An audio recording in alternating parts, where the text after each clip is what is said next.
A husband and his pregnant wife were rushing to a hospital. Themselves held up by officers, but when they tried to pass them to enter the emergency room, listen, are you gonna let me speak? Are you gonna let me speak? You okay. listen to me. All right. On July 28, 2022, in Miami-Dade, Florida, a critical emergency room dash by Kevin Iniso with his pregnant wife Sabrina Ando clashed with the law. In the tension-filled lanes leading to Jackson Memorial Hospital's ER, their urgent journey was abruptly interrupted by Officer Daniels of the Miami-Dade Police Department. This encounter, sparked by a simple horn honk, spiraled into a fraught situation, testing the bounds of urgency against police protocol. Kevin Iniso, fraught with worry, was driving his pregnant wife, Sabrina Ando, to the emergency room of Jackson Memorial Hospital on that tense July day. Sabrina, having been in a car accident the previous day, was experiencing symptoms suggestive of a miscarriage, and their doctor had urgently advised them to seek immediate medical attention. A husband and his pregnant wife were rushing to a hospital emergency room but were blocked by two parked police cars. So the panicked dad-to-be honked his horn, and that led to one ugly confrontation. I spoke with the still shaken couple. Racing against time, Kevin's focus was singular: get Sabrina to the hospital as quickly and safely as possible. However, their urgent drive hit an unexpected roadblock near the ER entrance. Officer Daniels, along with another Miami-Dade police officer, inadvertently blocked their path while engaged in conversation between their cruisers. Seconds, feeling like minutes in their situation, ticked by.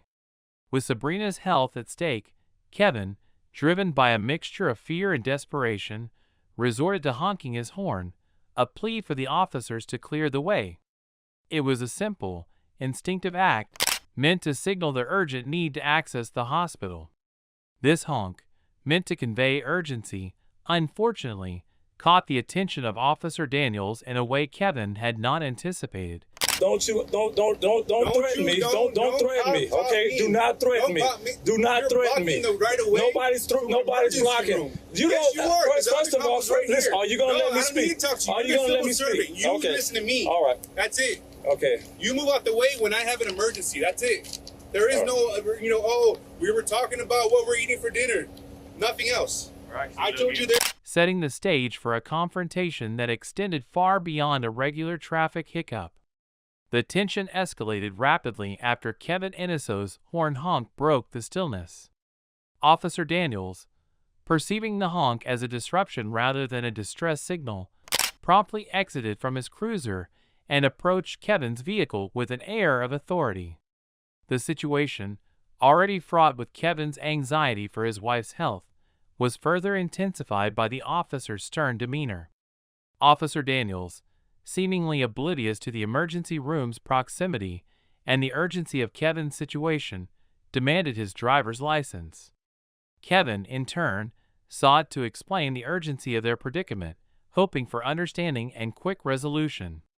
However, his appeals seemed to fall on deaf ears as Officer Daniels persisted with his demand. The hospital finding themselves held up by officers, but when they tried to pass them to enter the emergency room, that's when things escalated. 7's Sheldon Fox has more on that cop confrontation. Insistent on following protocol even in the face of a medical emergency. The interaction teetered on the brink of a full-blown confrontation as Kevin, increasingly frustrated, requested the presence of Officer Daniels' supervisor, hoping for a more compassionate response. Kevin began filming the interaction, capturing a scenario where the bureaucratic procedure was overshadowing human empathy. Officer Daniels, undeterred, continued to demand compliance, deepening the tension. This encounter, recorded on camera, showcased a clash not just between a citizen and a law enforcement officer, but between strict adherence to protocol and the need for discretionary compassion in policing. The legal backdrop of Kevin Iniso's horn honking incident is deeply rooted in Florida's traffic statutes and Miami-Dade's local ordinances. Under Florida law, the use of a vehicle's horn is permitted when reasonably necessary to ensure safe operation.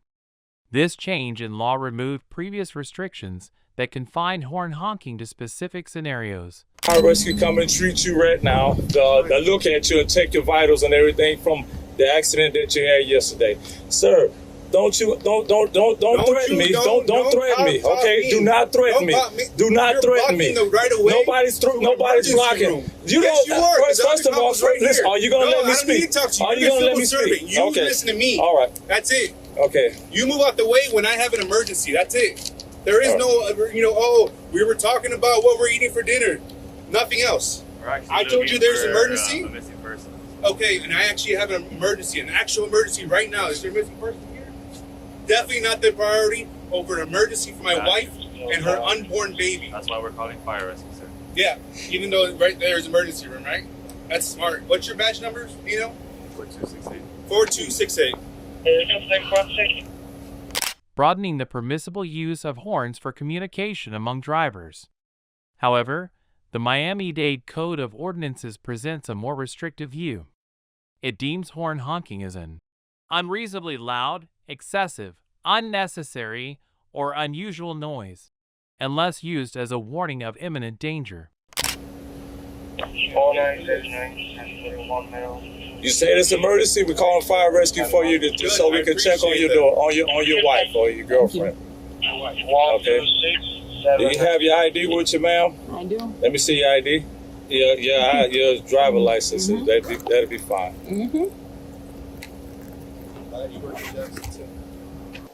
This local ordinance, therefore, potentially classifies Mr. Iniso's action as a violation, given that it was not a response to an immediate physical threat.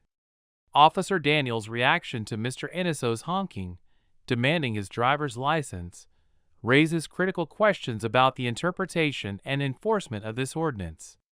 The officer's insistence on compliance, despite the contextual urgency of a hospital emergency room entrance, suggests a stringent adherence to the letter of the ordinance, possibly overlooking the broader legislative intent of traffic laws meant to ensure public safety and facilitate urgent needs.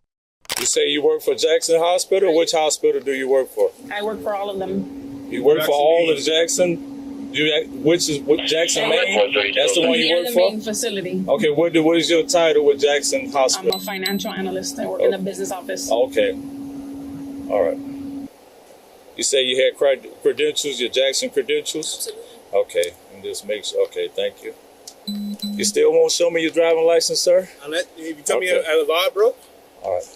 Is there an infraction? Officer Daniels' conduct during his interaction with Kevin Iniso is a focal point of legal and ethical scrutiny.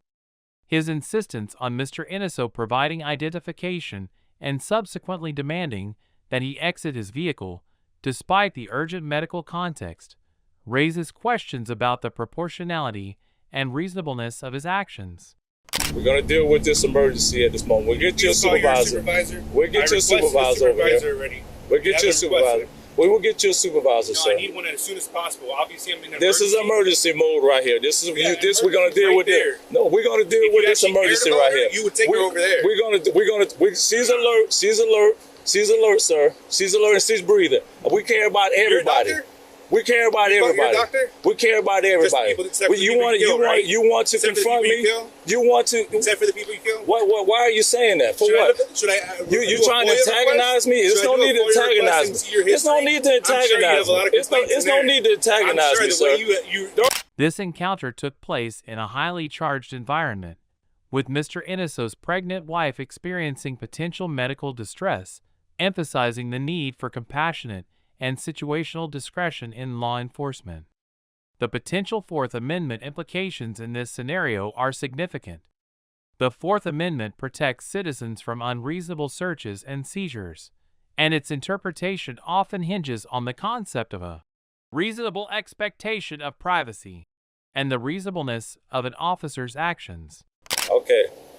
You said that she's not feeling good. She was involved in an accident yesterday. You need fire rescue. You're stopping her. We got fire rescue coming. I'm checking. I'm looking at her. She's alert. She's alert. And she got her vitals. Oh, don't worry. Our lawyer's gonna have a field day with you. You just having an upset, bad day today that you want to take it out on us? Don't do that. You don't do Obviously, that. we have an emergency. Don't do that. Don't do that. Don't put your ego in this. Don't do that. Don't do put that. your ego in You're this. trying to antagonize me. It's not going to work, sir. I told you to get out the way. And I asked you, and we were going to get out your way. Why would I give you my And license? Listen. Because your ego. Listen, we Your got ego's too out your big. way. It's while we're in Your your way. ego's bigger than you, buddy. Listen. We're not going to go back and forth with you. In this case, the extended detainment of Mr. Iniso, especially after he explained the urgency of their hospital visit, could be argued as an unreasonable seizure. In the aftermath of the incident, the health and well-being of Sabrina Ando and her unborn twins were of paramount concern. Fortunately, despite the distressing situation, it was determined that Ms. Ando was not miscarrying. In an uplifting turn of events, she later gave birth to healthy twins early in 2023, a positive outcome in the turmoil of that day. I'm not going to do that. Because you have no right. I have no right. Yeah. Okay. This is when a good cop stops the other bad cop. You From should providing- just stop talking, sir. I can talk as much as I want, freedom of speech, but I guess you tyrants won't understand that, right? There's a great food and Henry and another food. Hey, how you doing, That's LT? great. All right. This young lady here, she says that they were involved in an accident yesterday, and they come here today, and she's saying that she's not feeling too good. You can check her vitals for me. This is her name. This is her ID right here. She's right there. The encounter with Officer Daniels led Kevin Iniso to file a formal complaint with the Miami-Dade Police Department. This complaint triggered an internal investigation by the department to scrutinize the conduct of Officer Daniels during the interaction. The specifics of this internal inquiry, including any disciplinary actions or policy changes, have not been publicly disclosed. However, the investigation highlights the seriousness with which the department regards such allegations and its commitment to upholding professional standards and public trust. This case highlights the delicate balance between enforcing laws and recognizing emergency situations. Officers must exercise discretion judiciously, ensuring public safety while respecting individual rights, especially in potentially critical medical scenarios. In law enforcement, the power to influence outcomes carries a heavy responsibility. It's essential to prioritize empathy and discretion, recognizing the human element in every situation.